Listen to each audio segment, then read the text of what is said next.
5 things introverted personal trainers need to survive in the fitness industry. Hey, Sensei Sarah here with another incredible insights episode for every introverted personal trainer who has ever felt overworked, undervalued, or riddled with self doubt. If you're tired of pretending your life is amazing just to keep up with everyone else on social media, or feeling like every other trainer out there is better than you just because they are naturally more outgoing, then pay close attention to these 5 things that introverted personal trainers need to survive in the fitness industry. Number 1 is an understanding of who you are. Now, I've spent over 30 years in the fitness industry, and during that time, I've seen far too many amazing introverted trainers quit because they got burned out. And this happens fast for us when we try and copy what our more extroverted colleagues are doing to make them successful. But understanding your own personality and knowing how to get the best out of yourself is key if you want to thrive. For example, if you get lost in the tiny details, work with clients who are advanced and relish the prospect of fine tuning their performance. If you struggle with small talk, work with clients who are highly self motivated and don't need a great deal of face to face time. For anyone, introverted or not, trying to be someone you're not is exhausting. So, number 2 is an understanding of what you care about. Now, introverts are deep thinkers, and we don't like wasting our time on topics that we consider to be superficial. We often care deeply about topics that interest us, though.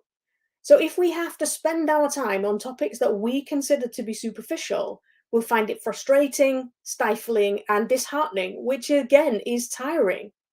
So, on the other hand, when we get to spend time on the topics that we truly care about, we feel energized, liberated, and valuable. So oftentimes these topics allow introverts to feel part of a cause that's bigger than themselves, which feeds our desire for meaning in our lives and leads us to far more action, courage, and commitment, especially if the actions that we must take are outside a comfort zone. So in the world of personal training, introverted trainers might hate seeing people with chronic pain or older adults having to give up their independence because of poor mobility. When they get to focus all their efforts on helping these people, it gives their lives more meaning and purpose than if they had to spend their time with clients who just want to lose weight and tone up. So, number 3 is recognition of what makes you different.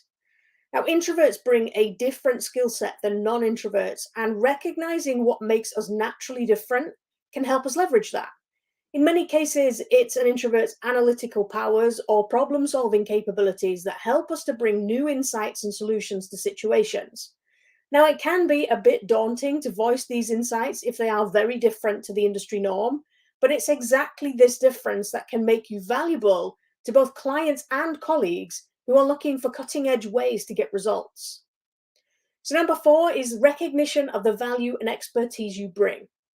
Now, introverts generally don't like to toot their own horn, and it can be difficult for many of us to understand just how much value or expertise we have.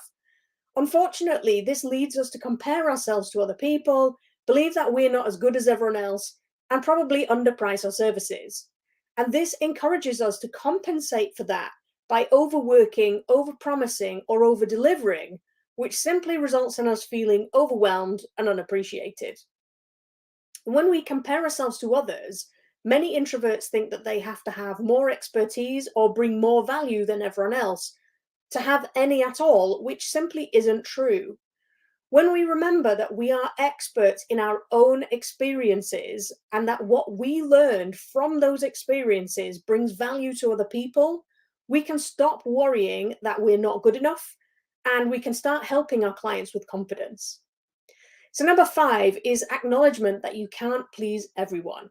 Now, so many introverts are chronic people pleasers.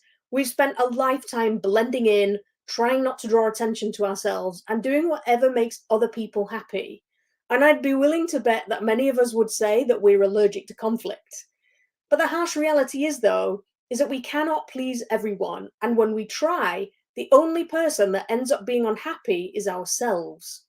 Now, the biggest problem with people pleasing, though, is when we end up ignoring the very people that we did make happy as we focus all our attention on trying to change the minds of the people that don't like us. And when it comes to personal training, accepting that you'll never please everyone is the fastest way to thrive because you can start to feel comfortable in your own skin and focus all your efforts on the people who love you for being exactly who you are. So I guess the question is, are you an introverted personal trainer? Why not take my fun little quiz at kickasspt.com/introvert quiz to find out? Honestly, I didn't know I was introverted for decades. I just thought that I was different and that I really didn't like other people because they just didn't get it. Discovering that I'm an introvert changed my life and my expectations of myself and how I do business. Now, as it turns out, I'm a huge honking introvert with massive sensitive tendencies. But I'd spent 4 decades of my life thinking that was just weird. Now, you might not be like me. In fact, you might not be introverted at all. But even if you have slight introverted tendencies, it can hugely affect the strategies you need to employ to be successful in your personal training business. So go ahead, take the test now at kickasspt.com/introvert quiz so you can find out once and for all. If nothing else, it's just a bit of fun, right? So that's all I have today. Thanks for watching. I'm Sensei Sarah, and I'll see you on the next episode.